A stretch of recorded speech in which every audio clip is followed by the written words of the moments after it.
जाय फरायसाफ्रा higher secondary pass जानानै मेडिकेल एबा इन्जिनियारिं लाइनाव थांनो गोसो जादों बैसोर फरायसाफ्रा कचिं लानानै प्रिपारेसन खालामनो हायो मेडिकेल एबा इन्जिनियारिंनि थाखाय। नाथाय आं मोनसे एडभाइस होबावगोन, बै फरायसाफ्रा BSc आव एडमिसन लानानै फरायबाय थानानैबो कचिंखौ खालामनो हायो बा एडमिसन लाबाय थानानैबो मेडिकेल एबा इन्जिनियारिंनि थाखाय प्रिपारेसन खालामनो हायो। जुदि डिग्री फरायबाय थानाय समावनो एन्ट्रेन्सखौ होनानै पास जायोब्ला अब्ला डिग्री फरायनायखौ गारनानै मेडिकेलावबो थांनो हाबाय बा इन्जिनियारिंआव थांनो हाबाय। बेनिखायनो फरायसाफोरखौ आङो बे एडभाइसखौ होनो लुबैयो। हायार सेकेन्डारि पास जानाय फरायसाफोरनिसिम आंनि मोनसे मेसेज, माखासे फरायसाफ्रा आंनिसिम मेसेज हरदों, आंनो फन हरदों। हायार सेकेन्डारि पास जानानै 12 थाखो जोबथा आनजादखौ पास जानानै मा फरायनाया मोजां, मा फरायनांगौ, मा फरायोब्ला साख्रि मोनगोन। बे बेलायाव आङो बुंगोन, गिबियावनो नोङो जाय स्ट्रिमाव थांगोन बे स्ट्रिमनि फारसे नोंहा बबेहाय मोजां मोननाय दङ।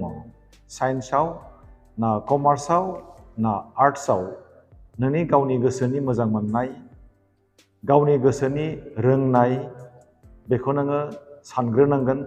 बेनिफ्राय बे आयदाखौ लानानै नोङो बिमा बिफाजों सावरायनांगोन, फोरोंगिरिफोरजों सावरायनांगोन। मानो होननानै बुङोब्ला फोरोंगिरिफोरनियाव गियान दङ, बिसोरनाव एक्सपिरियेन्स दङ, बिसोरो लामा दिन्थिनो हायो। दा जायखिजाया फराया मानो साख्रिनि जेबो आंखाल गैया बेखौ आङो बुंनो हायो। नाथाय जायखौ नोङो फरायगोन बेखौ नोङो गोसो होथाबनानै फरायनानै नोङो उथ्रिसार जानो हानांगोन। साख्रिया नोङो स्टेट लेभेल दङ, सेन्ट्रेल लेभेल दङ, पस्ट अफिसाव साख्रि दङ, बेंकआव साख्रि दङ, गभर्नमेन्ट सेक्टराव साख्रि दङ, प्राइभेट सेक्टराव साख्रि दङ, जेरावखि जाया साख्रि दङ।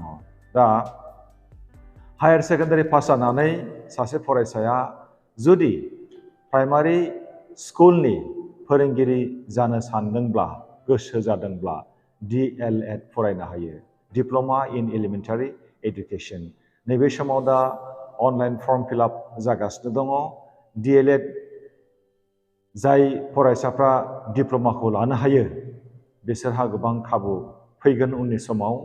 मानो होननानै बुङोब्ला फोरोंगिरिनि थाखाय, प्राइमारि लेभेलनि फोरोंगिरिनि थाखाय DLED बे डिग्रिया जोबोरै गोनांथार, बे मोनसे मेन्डेटरि क्वालिफिकेसन।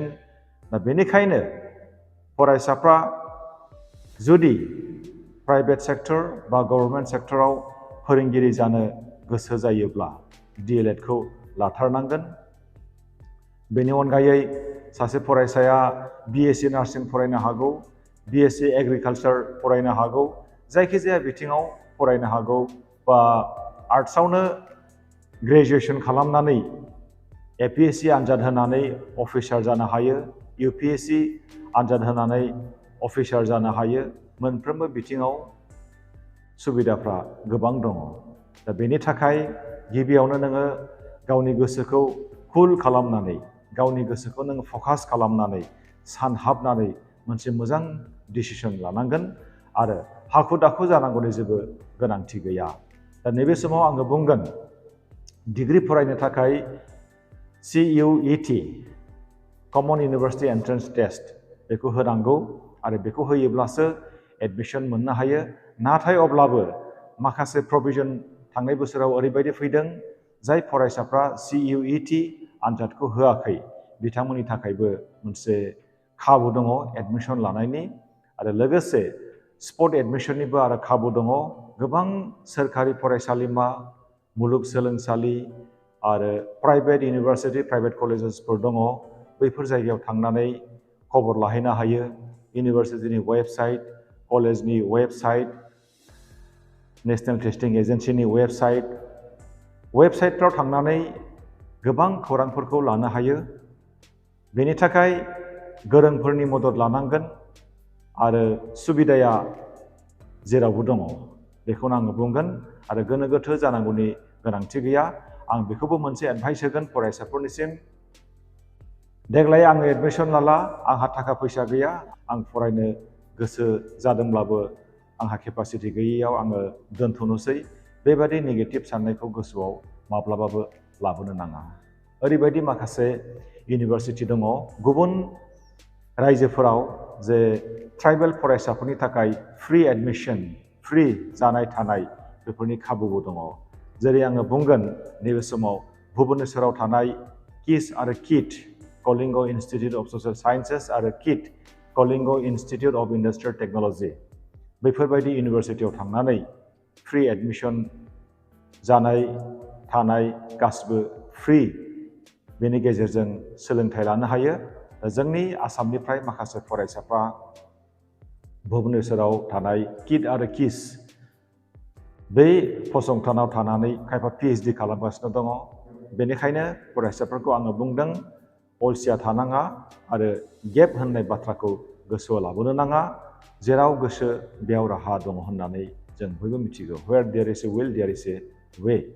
बेनिखायनो फरायसाफोर मोनसे मोजां सानहाबनानै मोजां डिसिसन लानानै जायखिजाया कर्सआव नोङो फरायनो हायो, नाथाय बेनि थाखाय नोङो एलिजिबिलिटि नोंहा थानांगोन, गोसोबो नोङो जानांगोन। दा आर्किटेक्चार इन्जिनियार बेफोरखौबो फरायनो हायो, आर्किटेक्ट जानो हायो, सिभिल इन्जिनियार जानो हायो, लेन्डस्केप आर्किटेक्ट जानो हायो, सास्टेनेबल डिजाइनार जानो हायो, बाय'मेडिकेल इन्जिनियार जानो हायो। बे लाइनाव फरायोब्ला आर्ट कालचार आरो एन्टारटेनमेन्ट बे फोथाराव नोङो सासे मेथाइ लिरगिरि, मिउजिक डाइरेक्टर, मेथाइ खनगिरि, animator, video game designer, film maker, graphic designer, fashion designer बेफोरखौ नोङो फरायनो हायो। फट'ग्राफार, गल्डस्मिथ, टेलरिं बेफोरखौ नोङो कर्स लानानै गोबां रां खामायनो नोङो हायो। बिजनेस आरो मेनेजमेन्टआव हिउमेन रिसोर्स मेनेजार जानो हायो, मार्केटिं एसिस्टेन्ट जानो हायो, एकाउन्टेन्ट जानो हायो, सेक्रेटारि जानो हायो, एन्टारप्रेनियर्स जानो हायो, स्मल बिजनेस अनार जानो हायो। नैबे समाव आङो बुंगोन जोंनि बर' मानसिनिफ्राय चार्टार एकाउन्टेन्ट दिनैसिम जोङो आसि बिजौआव साननो हायो। आरो बे मोनसे चार्टार एकाउन्टेन्टआ जोबोरै डिमान्ड गोनां मोनसे प्रफेसन।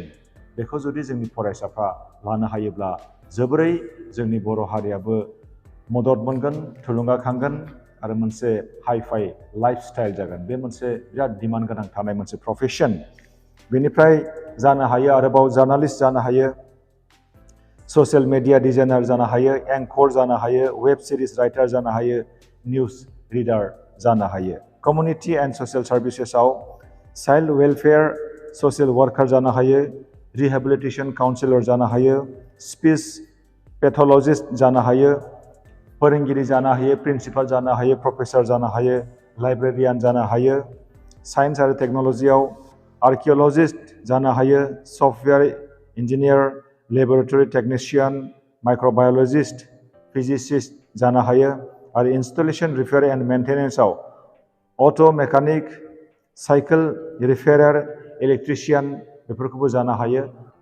आरो फार्मिं, फिशिं एन्ड फरेस्ट्रि बेयाव थाङोब्ला agriculture worker, animal breeder, nursery worker, forest and conservation worker, fisher बेबादि जानो हायो। आरो हेल्थ आरो मेडिसिनाव थाङोब्ला डक्टर जानो हायो, फिजिकेल थेरापिस्ट जानो हायो, नार्स जानो हायो, भेटेरिनारियान जानो हायो, फार्मासिस्ट जानो हायो। बेफोरबो मोनसे हाइलि डिमान्ड थानाय प्रफेसन। ल' आरो पाब्लिक पलिसि लबिस्ट जानो हायो, पाब्लिक एडमिनिस्ट्रेटर जानो हायो, लयार जानो हायो। बेफोरबो मोनसे डिमान्ड थानाय प्रफेसन। टुरिजम इन्डास्ट्रियाव hotels, restaurant manager, chef, tourist guide, travel consultant, health and beauty treatment बेफोरखौ जानो हायो। आरो hospitality management, customer relation executive, cabin crew, sales coordinator, travel agent, flight attendant, stewardess or air host बेफोरखौबो जानो हायो।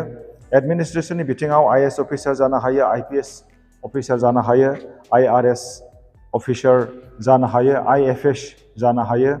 आरो आसामनि बेलायाव Assam civil services, Assam police services, superintendent of Texas, district transport officer, labour inspector, inspector of excise, साब registrar बेफोरखौ जानो हायो।